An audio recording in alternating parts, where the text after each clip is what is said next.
Hoy es un día raro porque al ser el Día del Padre y es el Día del Padre en diferentes países, hay gente que tiene que ir a pasar con su familia. Pero para aquellos que no hemos tenido...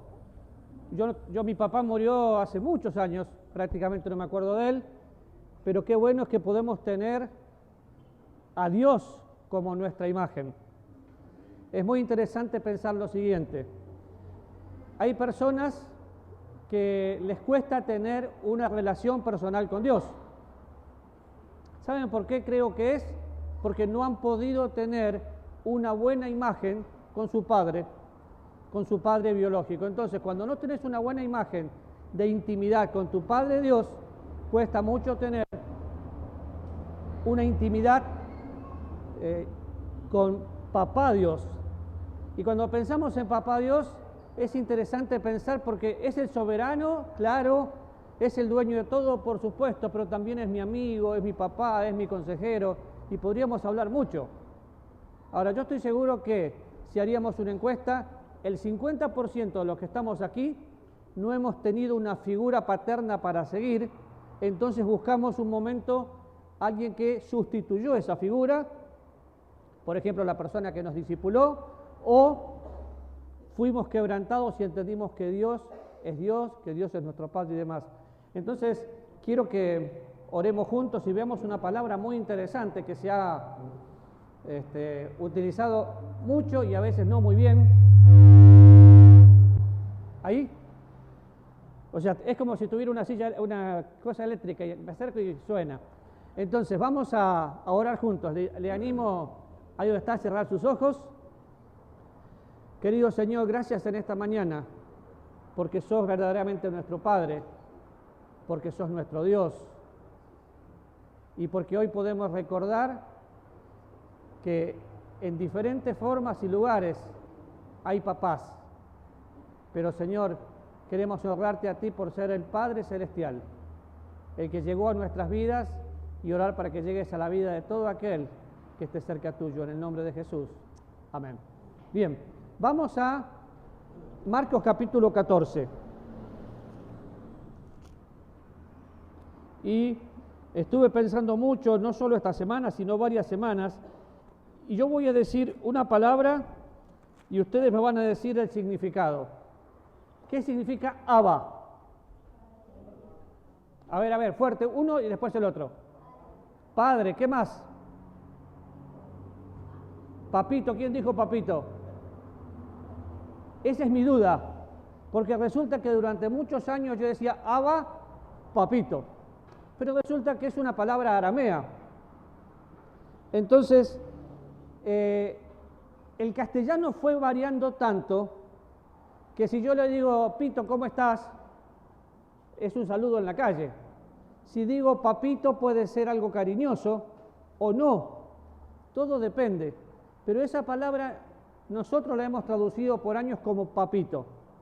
Pero en realidad miremos dónde está esa palabra. La primera vez que la encuentro en Marcos capítulo 14, y estaba el Señor pasando un momento difícil. Vamos a buscar, a leer el versículo 33. Dice, y tomó consigo a Pedro, a Jacobo y a Juan, y comenzó a entristecerse y a angustiarse. Y le dijo, mi alma está muy triste hasta la muerte, quedaos aquí y velad. Y yendo un poco adelante, se postró en tierra y oró que si fuese posible pase de aquella hora. Y decía, Abba, Padre, todas las cosas son posibles para ti, aparta de mí esta copa, mas no sea lo que yo quiero, sino lo que tú. Y luego los encuentra durmiendo. Y acá encuentro la palabra Abba. Es posible que nosotros la hayamos traducido papito, pero no creo que signifique el papito que nosotros pensamos hoy. ¿Por qué? Porque cuando veo la palabra en diferentes contextos, ahora la vamos a buscar en el libro de Romanos, es algo interno que el mismo Señor utiliza para comunicarse con su Padre. Entonces, lo que yo veo en la palabra, en primer lugar, siempre va acompañada Abba, Padre. Es una relación de intimidad con Dios. Si pensamos un poquito, Jesús estaba siendo 100% hombre, 100% Dios. Y como estamos estudiando la doctrina de la salvación, qué importante es pensar esto, porque Él también es mi papá. Pero esta palabra me desafía a algo. ¿Cómo dice que estaba el Señor aquí? Que su alma estaba triste, que estaba angustiado. Dice, mi alma está muy triste, estoy angustiado hasta la muerte. Quédense aquí y velad. El primer ejemplo que encuentro para imitar de nuestro Señor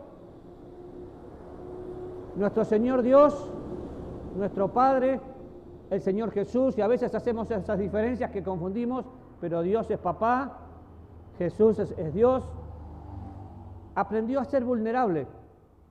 Jesús no tuvo problemas en decirle a sus amigos, a sus discípulos, estoy triste, muchachos, estoy triste. Todos nosotros queremos siempre ocultar el sentimiento y a veces parece que se pone un diente postizo más grande para aparentar que todo está bien y quizás todo está mal. Y es lo que he dicho en muchas oportunidades. Cuando te preguntan cómo estás, bien, por dicha, mentira, a veces no estás bien. Bueno, Jesús aprendió a ser vulnerable y a decir, muchachos, estoy triste. ¿Triste? Sí, triste hasta la muerte. Quédense aquí, velen conmigo. Lo primero que me apasionó pensar fue ver que Dios es vulnerable ante las personas más cercanas y aprendió a compartir su corazón y a decirle, no estoy bien, quédense conmigo. Si Jesús, siendo 100% Dios, 100% hombre, necesitaba de los hombres, qué buen ejemplo que nosotros necesitemos del cuerpo de Cristo. Cuando pensamos, ¿por qué me congrego? Bueno, yo me congrego no porque es domingo, sino para estimular y ser estimulado. El 90% de las personas, un ratito después que termina el culto, se olvidan de lo que se enseñó. Pero no se olvidan de un trato personal que han tenido, de un gesto, de un abrazo. Eso es el cuerpo de Cristo. Y tanto usted como yo necesitamos la misma gracia que necesitaba el Señor Jesús acá. Estoy triste, quédense conmigo. En ese contexto se va un poco adelante, se pone en tierra y cuando estaba orando, utiliza esa palabra, Abba, Padre. Si ustedes van con su mente para no leerlo, el que mejor describe esta situación es Lucas. Cuando Lucas escribe, siendo médico, describe lo que estaba sucediendo, dice que el Señor estaba en una agonía tal que sudaba gotas de sangre.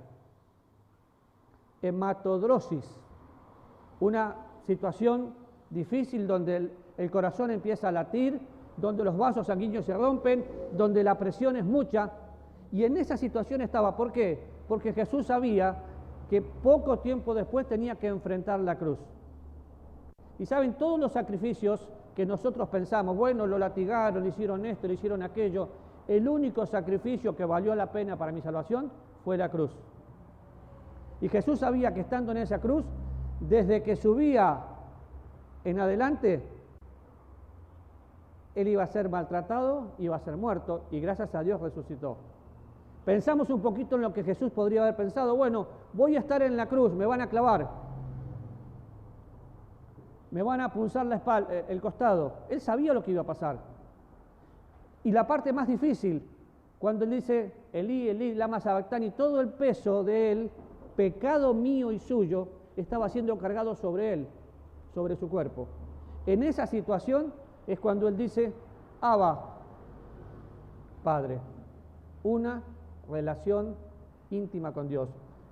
Algo que yo me pregunté cuando leía esto, ¿qué es lo primero que hago cuando estoy desbordado?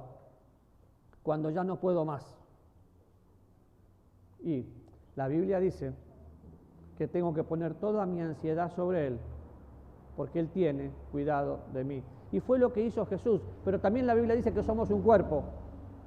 Dice que oramos unos por otros, que nos estimulamos unos a otros, que nos perdonamos unos a otros, que nos necesitamos unos a otros. Entonces, ante una situación así, hay dos cosas que podemos hacer. La primera es guardarla y mentir y decir todo está bien. La segunda es decir, necesito. de Dios y del cuerpo de Cristo. Jesús lo hizo. ¿Por qué yo no? La segunda vez que aparece esta palabra es en Romanos capítulo 8, versículo 15. Y dice, pues no habéis recibido el espíritu de esclavitud para estar otra vez en temor, sino que habéis recibido el espíritu de adopción, por el cual clamamos, Abba, Padre. El Espíritu mismo da testimonio a nuestro espíritu de que somos hijos de Dios, y si hijos también herederos de Dios y coherederos con Cristo, si es que padecemos juntamente con Él, para que juntamente con Él seamos glorificados. Y presta atención, pues tengo por cierto que las aflicciones del tiempo presente no son comparables con la gloria venidera que en nosotros ha de manifestarse. No me dice todo es color de rosa, me dice que va a haber problemas, pero me dice con qué lo tengo que comparar. Pero acá otra vez aparece esa palabra importante, que ya no la dice el Señor Jesús. En el momento que somos salvos, Él viene a vivir a mi vida, suceden un montón de cosas, me bautiza en el Espíritu Santo, me sella, me posee totalmente y coloca su Espíritu Santo y el deseo de que yo ya no viva en esclavitud, ya no viva en temor. Una de las cosas que Dios saca cuando somos salvos de nuestra vida es el temor. Ahora fíjese, no temas porque estoy contigo, y empieza. La palabra que más se repite en la Biblia es no temas. ¿Por qué? Porque Dios sabe que usted y yo tenemos diferentes miedos. El único temor que vale es el temor reverente, que es amor a Dios. Todos los temores, el amor de Dios echa fuera el temor. Un verdadero cristiano en comunión con Dios, 100% genuino, cada vez que viene el temor deberíamos decir, Señor, el temor está fuera porque mayor es el que está en mí que el que está en el mundo. Pero seamos honestos, enfrentamos miedos, enfrentamos dificultades, y ahí es cuando tengo que aprender a ser vulnerable con las personas que me rodean y descubrir mi corazón delante de Dios. Porque ¿qué es orar? Derramar mi corazón delante de Dios conversando con Dios. Pero no solo tengo que aprender a ser vulnerable, tengo que aprender a ser verdadero. Cuando Dios habla de los adoradores, habla de adoradores que le adoran en espíritu y en verdad. Adoración no es cerrar los ojos, no es levantar la mano.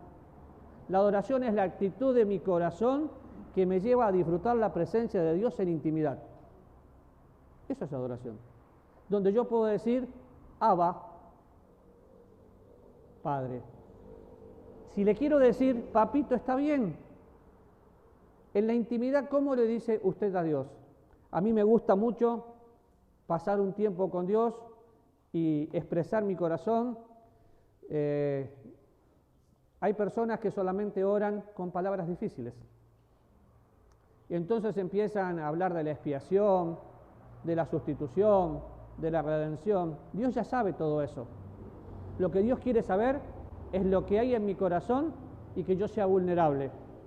Lo que Dios quiere saber es lo que hay en mi corazón y que yo sea verdadero, que le adore en espíritu y en verdad, como dice Juan capítulo 4. Ahora, cuando pienso en adoración, adoro a Dios en la hermosura de la santidad.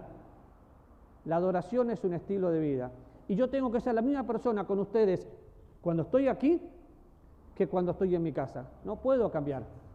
¿Por qué? Porque soy verdadero. Si yo actuara de una manera aquí y otra manera allá, ya no soy verdadero. Por consecuencia, no soy vulnerable.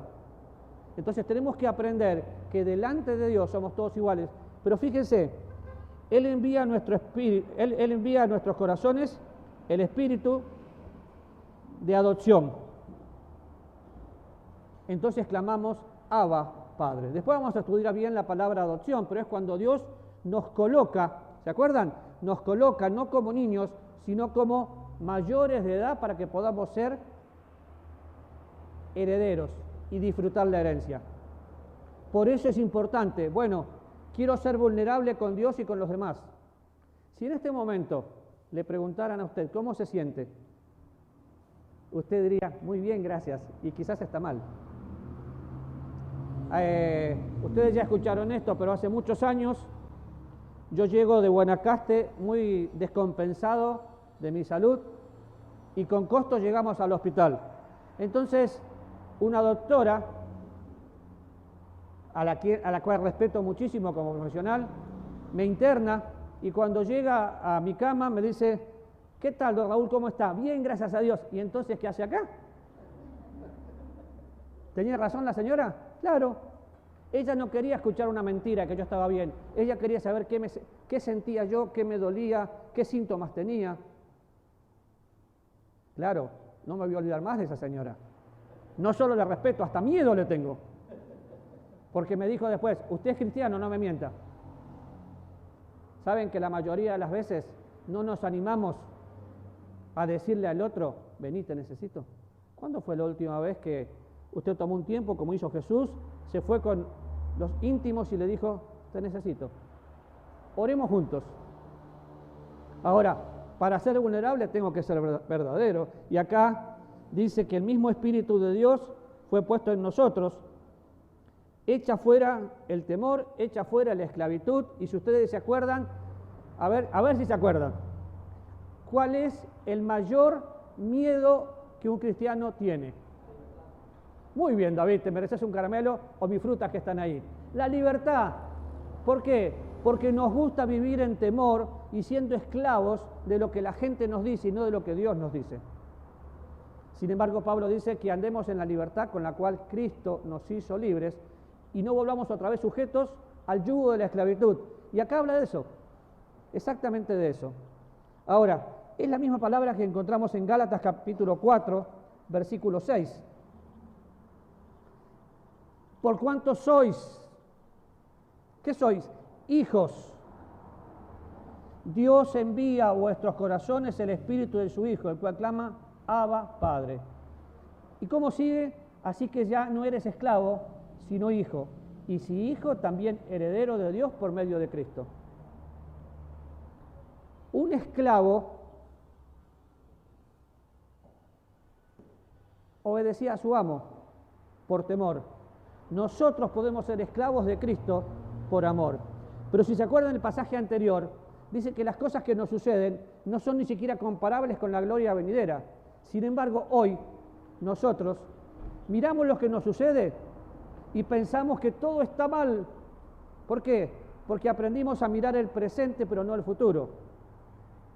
Y es tan triste en más de una oportunidad. Si usted muere, ¿dónde va? Voy al cielo, le confío mi eternidad al Señor. ¿Y por qué no le confías el hoy? Hoy es 14, ¿no te pagaron? Hoy es 15 o 16, bueno, no importa. Hoy es 16. No te pagaron el 14 y ya te agarró la desesperación. ¿Y tu confianza dónde está? Jehová Jireh, lo decís el 14 cuando te pagan. Y el 16, si no te pagaron, ¿qué pasó? Tenemos que aprender, en primer lugar, a ser vulnerables, en segundo lugar, a ser verdaderos. Y cuando pienso en esta palabra, es la palabra más cariñosa que encuentro en la Biblia para dos cosas. Para hablar con un Dios que es el soberano de los reyes de la tierra, que me amó, que me lavó de mis pecados con su sangre, pero para hablar con aquel que vive en mí y con el quien tengo intimidad y que no le puedo esconder nada. Porque la vida cristiana es una vida donde tengo que aprender a ser vulnerable, a ser verdadero, pero a vivir en victoria. Y no nos gusta la palabra victoria. ¿Por qué? Porque pensamos que es una palabra que no tiene mucho que ver en la Biblia. No, perdón, yo soy más que vencedor por medio de aquel que me amó. Entonces, si voy a ser vencedor, el vencedor empieza siendo vulnerable. ¿Por qué? El que se humilla, Dios lo exalta. Ahora, hoy es un buen día, no para ir a decirle, ay, papá, te quiero mucho, y mañana no le das ni al desayuno, decía un post hoy. Hoy es un buen día para decir, papá, sos mi Dios. Papá, te necesito. Quizás no tenés un papá para saludar, pero tenés un padre que te conoce mejor que nadie, con el cual podés abrir tu corazón. Y hay mucho más que pensar en esa palabra, pero Cuando miramos el libro de Romanos, el versículo 16,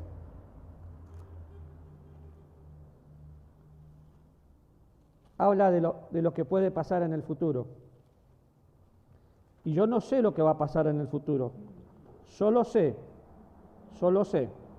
que si soy hijo, también soy heredero. Que si soy heredero de Dios, también soy coheredero con Cristo. ¿Y saben qué significa eso? Que tengo el privilegio no solo de creer en Él, sino de padecer con Él o por Él. Ningún sufrimiento es comparable con lo que sufrió Jesús. Y ningún sufrimiento es comparable con las glorias venideras. Por eso tengo que pensar, bueno, a partir de hoy tengo un principio. ¿Cuál es? Necesito aprender a ser vulnerable. Basta de esconderte. Nos escondemos detrás de diferentes cosas. Hay gente que se esconde detrás de la religión, otros se esconde detrás de su trabajo. No me tengo que esconder. Tengo que mostrarme tal cual como soy. Porque cuando soy vulnerable, termino siendo verdadero. ¿Cuál sería un sinónimo de verdadero? Salmo 15, piensen, a ver. Integridad. La integridad es donde puedo establecer todos los valores de mi vida. Porque un íntegro es como un libro abierto.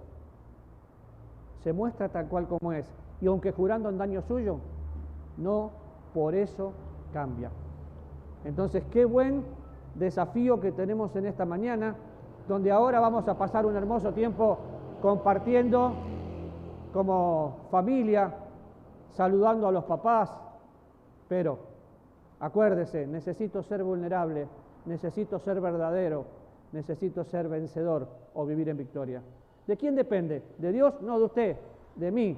¿Cómo lo hago? Derramando mi corazón delante de Dios y aprendiendo a decirle, Abba. Y si le ponemos nuestra propia traducción a Abba, diríamos, te necesito, Señor. Sin ti no puedo. Y es una verdad absoluta. ¿Por qué? Porque Jesús dijo, separados de mí, nada podemos hacer.